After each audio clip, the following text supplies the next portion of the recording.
Though the weather seemed to change from minute to minute outdoors, spring seemed to arrive in full force inside Lakeside Mall last weekend as it held its center-wide event, Spring Inspirations. A wide array of flowers throughout the mall created a seasonal atmosphere accented by fashion and music. The highlight of Friday's garden party was a visit from actress Connie Selica, star of the ABC television series Hotel.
Hey everyone, and welcome back to the Urbex Dead Mall series and the Lakeside Mall here in Sterling Heights, Michigan. Since Lakeside recently closed for good, I figured it'd be a great time to go back through my archives and pull out some of the old footage I had from this mall. Well, if old footage being back from 2021 when I visited to document this place. The mall may not be thriving here in this footage, but at least it gives us a glimpse into the past when the mall actually had stores and people shopping in it. Now on this visit, I hadn't been to the Lakeside Mall since at least 2013 when I moved away from the Detroit metro area. So coming back in here and just hearing the music echo throughout the hallways and seeing it just so dead, although I was visiting during a weekday when most people were at work. It was also 2021, so we had the coronavirus pandemic in full effect. The sounds of this mall were truly incredible, and I highly recommend that you become a channel member either here on YouTube or on my Patreon. There'll be links in the description box below or on screen at the end of the video. That way you can hear and see the raw and real edition and get a feel for what it was like walking through this mall. No commentary, no nothing, just all the sights and sounds of this mall. I mainly make the raw and real editions just to get around YouTube's ridiculous copyright restrictions because forbid there be a garbled song in the background of one of my videos where I'm just trying to share an experience with you guys. So you're either here because you stumbled upon this video or you saw my previous video where I was documenting the mall's final few hours. At any rate, you want to learn about the mall's history and see what the mall was like before all the stores were gone. Before we dive into the history of this mall, I kind of wanted to give some background information on just what mall culture was like here in the Detroit area, because it plays a role into the history of this mall. And maybe one day I'll do a video on the malls of Detroit, going over each mall in chronological order from their opening date to closure date, and just reminisce in what was mall culture in the Detroit area. Leave a comment down below and give the video a like if you'd like to see a video on that in the future. Detroit's mall scene would begin with the Northland Center, the country's very first enclosed shopping mall. Now I know that statement's going to stir up a lot of arguments down in the comment section below, and by all means, feel free to have at it. Because the Northland Center in Southfield, Michigan, the Eastland Center in Harper Woods, Michigan, and the Southdale Center in Edina, Minnesota, would all claim to be the first enclosed shopping mall in the United States. Because by what metrics are we judging this title off of? Is it when the mall first broke ground, or when building was completed, or when the mall officially opened to the public? But that aside, when the Northland Center opened in Southfield, Michigan, it would spur a huge growth in the mall scene throughout the Detroit metro area, and malls would begin popping up all over the place. During my childhood in the 90s, I could recall at least 15 malls that were throughout the metro area of Detroit, and it was just crazy going from one mall to another, and they were all unique and all different. But some of my favorite malls throughout the Detroit metro area were the Tubman Specials, and the Lakeside Mall in Sterling Heights, Michigan was one of them.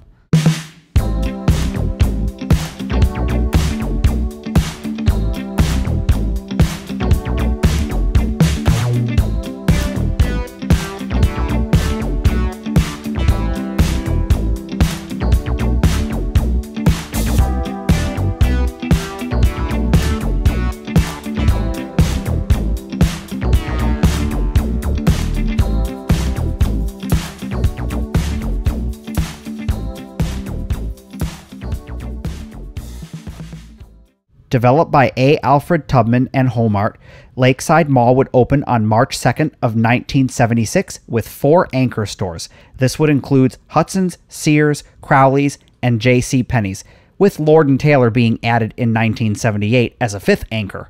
If I could just step back in time just briefly, even for a moment, to go back into a Crowley's and document one of them, because Crowley's was a huge part of Detroit mall culture back in the day. I mean, they had their flagship store in downtown Detroit at one point, because Crowley's was a Detroit-based department store.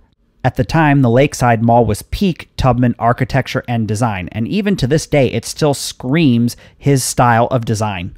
If you've never stopped in one of the Tubman centers that looks quite like this, I highly recommend that you head over to the Fairlane Town Center over in Dearborn, Michigan, because it has very, very similar architecture and just the whole entire look of it. It's almost like stepping into Lakeside Mall, really. But I would do it sooner than later, because malls are falling fast. Who knows how long it'll be before it gets the wrecking ball. Another Tubman center, 12 Oaks Mall, would be built around the same time over in Novi, Michigan.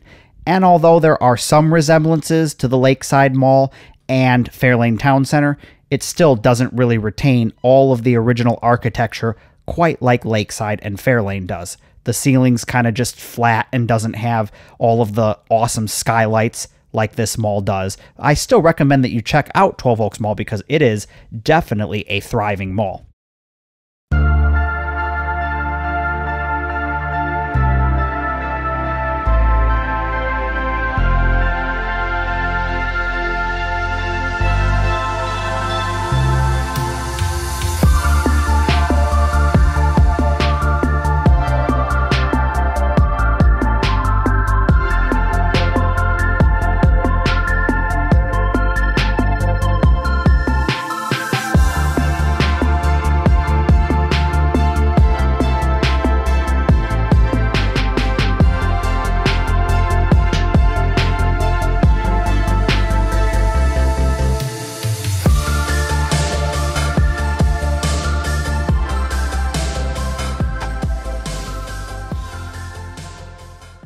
In the 1980s, Lakeside was the very first mall in Michigan to feature an indoor tubular water slide called the Hydro Tube.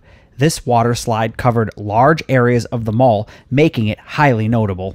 Now, because this mall was on the other side of town from where my parents grew up and from where I grew up, we didn't go over to Lakeside Mall all that often, and they don't recall ever seeing a water slide here at this mall. In 1983, a Toys R Us would open across the street from the mall. I do have some footage of that Toys R Us in its abandoned state, so make sure you watch the entire video to see that. In 1999, after the Crowley's chain would file for bankruptcy, Hudson's would purchase the Crowley's building and move its men's clothing and home goods into that space. And as of this video, this arrangement still survives even to this day under the Macy's brand. And this brings us to the 2000s, when many malls throughout the country became kind of unstable and their futures were very uncertain. And it was no different with the Lakeside Mall because we began to see stores come and go. In 2001, the mighty Detroit-based Hudson department store name would be absorbed into the Marshall Field's department store, only to be reabsorbed into what is now Macy's in 2006. 2006 would also see the relocation of FYE into a smaller store and the opening of H&M, Michigan's very first location, in June of 2006. In 2007, a $3 million renovation would be announced for the mall. This would include new signage and improved pedestrian access to the mall. Exterior renovations would begin later in 2008. In 2014, the lower wing of the Sears would be cleared out to make way for an MC Sports. 2016 would see the Jeepers Entertainment Center relocate from the nearby Great Lakes Crossing Outlet Mall over to the Lakeside Mall. Sadly, the MC Sports wouldn't last very long, closing in 2017 along with the rest of the chain due to the bankruptcy. This would also be the year that the mall would be acquired by Jones Lang LaSalle due to GGP's defaulting on one of their loans. And finally, the Macy's would receive a backstage discount section. 2018 would be the beginning of the rapid decline of the Lakeside Mall, because this is the same year that Sears would announce the closure of the Lakeside Mall store alongside 62 other underperforming stores. And Lord & Taylor wouldn't last much longer either, as it would announce it would be closing on September 15th of 2019. By now, plans were being considered for a redevelopment of the Lakeside Mall. The mall would be sold to Out of the Box Ventures, a division of the Miami-based Leonhardt Capital, for $26.5 million in December of 2019. It was also announced that any of the mall's surrounding properties would be included in any new development. And on May 1st of 2024, the owners of Lakeside Mall would announce that the mall would be closing permanently on July 1st of 2024. And technically, the mall would actually close on June 30th of 2024, but they would hold a sale of all the mall's fixtures the following day on July 1st.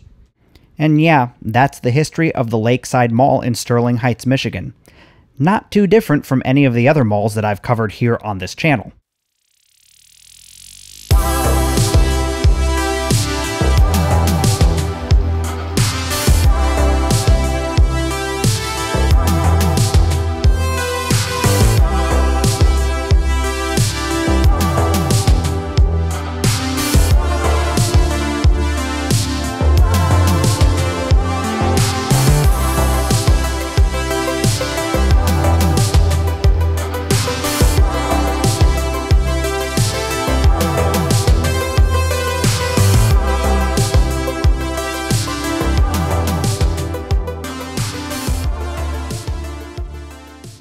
After covering hundreds of malls throughout the country over the last 5 years or so, I have to admit it's become very tiresome and tedious just traveling to all these malls, not to mention the financial burden of it. And I often find myself from time to time just kind of stepping back for a moment and going, why am I even doing this? What's the point? I mean, all of this stuff is just going to be gone one day and no one's going to really care. Or do they care? And yet, still I find myself traveling to more malls, trying to document them before they're all gone, just trying to hold on to what America used to be like and is no more. Trying desperately to slow or stop this downward spiral that our country has just seemed to be destined toward. The utter destruction of the US dollar, of retail, of shopping, of the American middle class, and just everything in general throughout this country. If you want to learn more about this topic and hear my thoughts on the state of retail, the American consumer, and just the US dollar in general and everything that's going on in this country as it relates to retail, then you can check out my mall titled The Mall at Green Hills. It's a very upscale shopping mall in the Nashville area that I stumbled upon, and just walking inside got me so frustrated that I just had to start talking about all the problems that we're having here in this country. It's a very good video. It's kind of out of the ordinary for this channel, so I hope you guys enjoy it. I'll try and remember to put a link down in the description box below so you can check it out. Well, one more mall has fallen, and that's going to do it for this episode of the Urbex Dead Mall series. If you like this kind of content, I highly recommend that you check out any of my channel memberships to gain access to extra exclusive content. Like, comment, subscribe, and I will see you on another episode of the Urbex Dead Mall series. Thank you everyone so much for all of your support, and have a blessed rest of your day. This is near the Lakeside Mall in Sterling Heights, Michigan, and look what we have here. It's an abandoned Toys R Us, and it's the old school kind with all the rainbow colors on it. That is awesome. And we're going to take a look at it. Looks like they are repurposing it into something else. Yep, here's a look at your entrance sign. I love that classic entrance sign like that with all the rainbow colors over it. Yeah, they have a city development permit. You can see it right there.